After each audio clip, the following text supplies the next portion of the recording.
The stock is falling. The one you've watched for weeks, the one you believed in, is bleeding out on your screen. And a thought, insidious and sweet, whispers in your mind. This is a bargain. This is the opportunity I've been waiting for.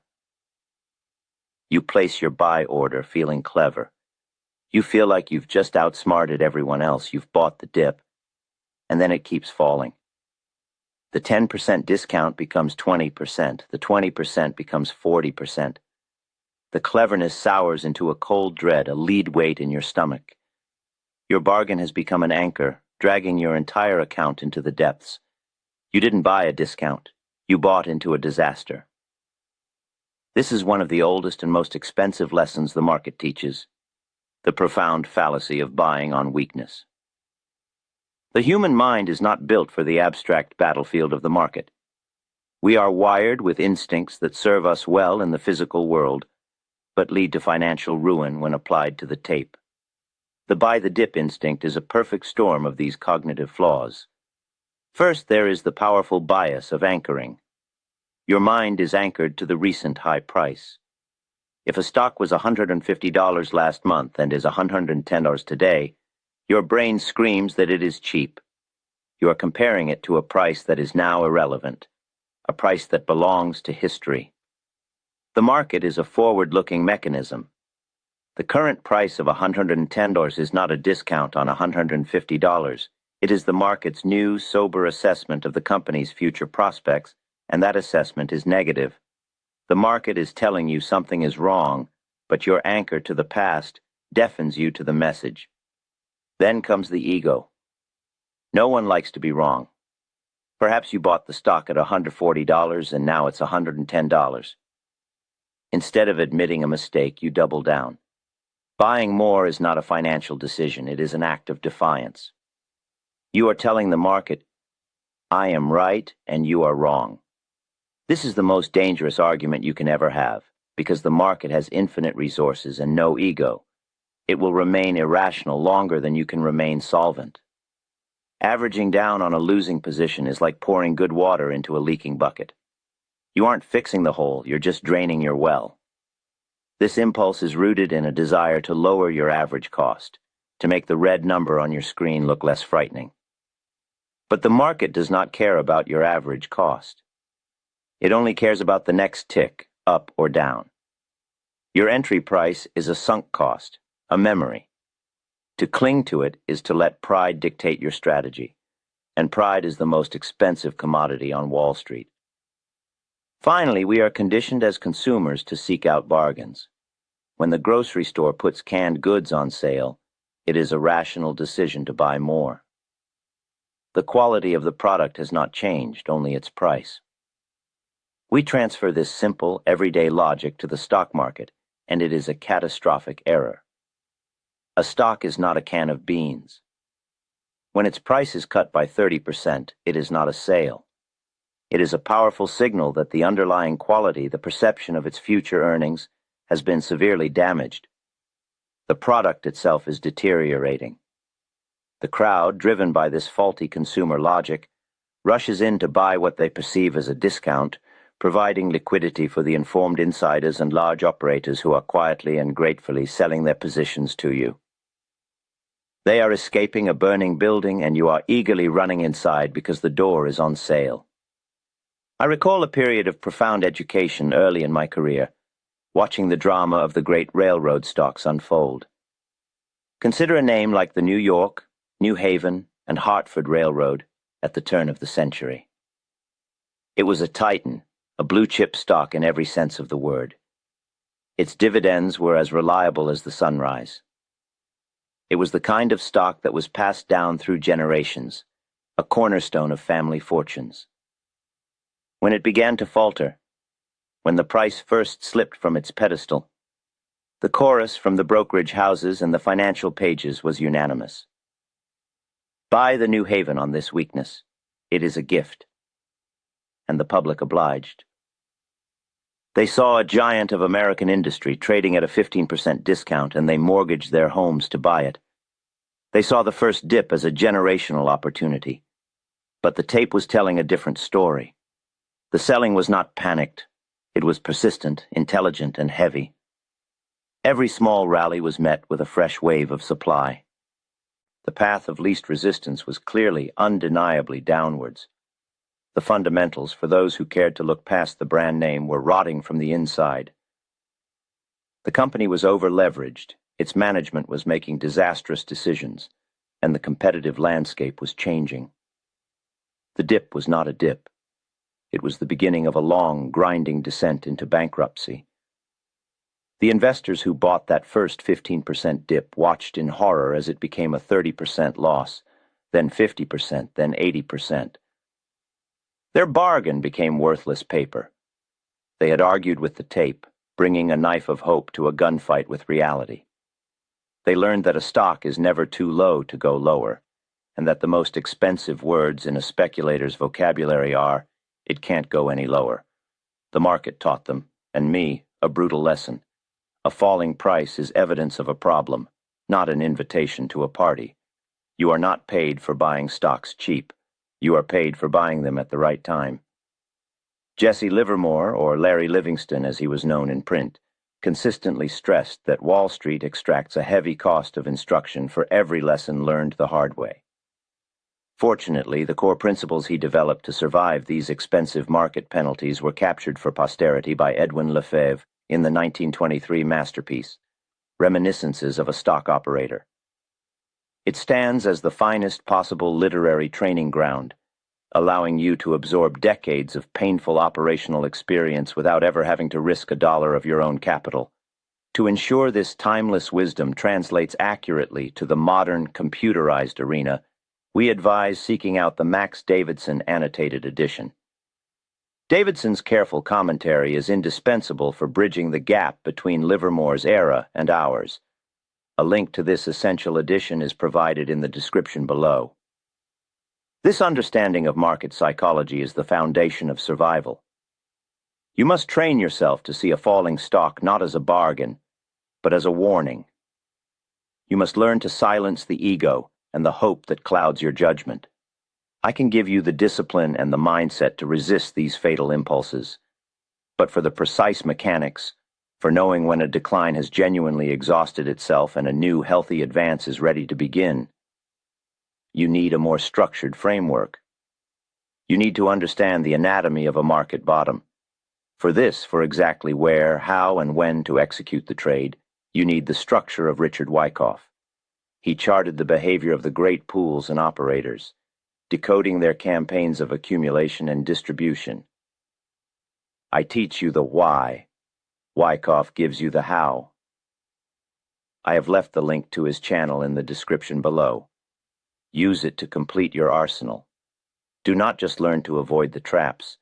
Learn to recognize the true opportunities that follow. Let us transport this principle to the present day. The names and sectors change, but the human behavior, the greed and fear, remain constant. Imagine a stock in the copper mining sector. For months it has been in a powerful uptrend, driven by strong global demand and rising commodity prices. It is a market leader. Then, the news turns. A major mine suffers a catastrophic flood, halting production. A key government announces a new windfall tax on mining profits. The stock begins to fall, hard. It drops 25% from its peak in a matter of weeks. The novice trader anchored to that recent peak sees a bargain. He reads analyst reports from 6 weeks ago that called the stock a strong buy. He ignores the new reality and clicks the buy button, thinking he is a contrarian genius. The professional, the disciplined student of the market, does the opposite. He does nothing. He sits and he watches. His first rule is never to buy a stock that is in a clear downtrend, no matter how attractive it may seem. He is not trying to be a hero. He is waiting for the market to prove that the downtrend is over. So what does he look for? What is the algorithm for action instead of reaction? First, he waits for a change in character. A true market bottom is rarely a sharp V shape. It is a process. He watches for a selling climax. This is a day or a week of immense panic. The volume on the chart explodes to levels not seen in years. The price gaps down, plunges, and then, crucially, closes well off its lows. This is the moment of capitulation, where the last of the weak hands, the dip buyers who are now facing ruin, finally throw in the towel and sell at any price. This is the flushing out. It is a sign that the selling pressure may be exhausting itself. But it is not a buy signal. It is merely a signal to start paying attention. Second, he looks for a base of accumulation. After the selling climax, the stock does not immediately rocket higher. Instead, it enters a period of quiet, sideways trading. It builds a cause. For weeks, maybe months, it trades within a defined range. The volatility dries up. The volume on down days within the range is light, while the volume on up days shows a slight increase. Imagine this on the chart. A long, flat foundation being built after a skyscraper has collapsed. This is the most important phase. This is where the large, informed operators, the smart money, are quietly absorbing shares from the last of the discouraged sellers. They are not pushing the price up. They are simply buying all the stock that becomes available at these low levels. They are building their line. Third, and only third, he waits for the confirmation of strength. The ultimate buy signal is not the low price, but the decisive move away from the low price. After the base is built, he watches for the stock to break out of the top of that trading range. This breakout must occur on a significant increase in volume. This is the signal. It is the market shouting that the period of accumulation is over, the supply has been absorbed, and the path of least resistance has finally, definitively, turned from down to up. This is the moment to act. You are not buying the dip. You are buying after the dip is proven to be over and a new uptrend is confirmed. You are paying a slightly higher price than the absolute bottom, and that is your insurance premium for being right. Now, what if you have already made the mistake? What if you are sitting in a position you bought on the way down and it has only continued to sink? You have two potential scenarios and both require immediate, decisive action, free from hope or ego. Scenario 1. You bought the dip and you are now facing a small, manageable loss. Perhaps 5%, 8%, or 10%. The temptation is to wait for it to come back to break even. This is a siren's call. Every major financial ruin starts as a small, manageable loss that was allowed to fester. Your duty is to your capital, not to your opinion. You must sell. Sell the position immediately. Take the small loss and clear your mind. The first loss is the cheapest loss. By cutting it, you preserve not only your financial capital but also your mental capital. You are free to look for a genuine opportunity, rather than being emotionally chained to a mistake. Scenario 2. The loss is already severe. You are down 30%, 40%, or more. The pain is significant and you feel paralyzed. Selling now feels like making the loss real. The urge is to simply hold on and hope, to marry the stock. This is the most dangerous course of all. You must force yourself to be objective. Ask yourself this question. If I were in cash today, would I buy this stock right here, right now? If the answer is anything other than an immediate and emphatic yes, you must sell. Liquidate the position. Yes, the loss will be painful. It will be a direct hit to your account and your ego. But holding on is worse. You are tying up precious capital in a weak, underperforming asset. This dead money has an immense opportunity cost.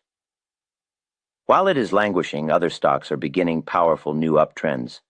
By holding on to your mistake, you are missing out on the winners. Take the loss. Analyze what you did wrong. You fought the tape. You bought on weakness. You ignored the signals. Etch the lesson into your mind so you never repeat it. The tuition has been paid. Do not waste the education. The tape is constantly telling a story about the health of a company and its stock.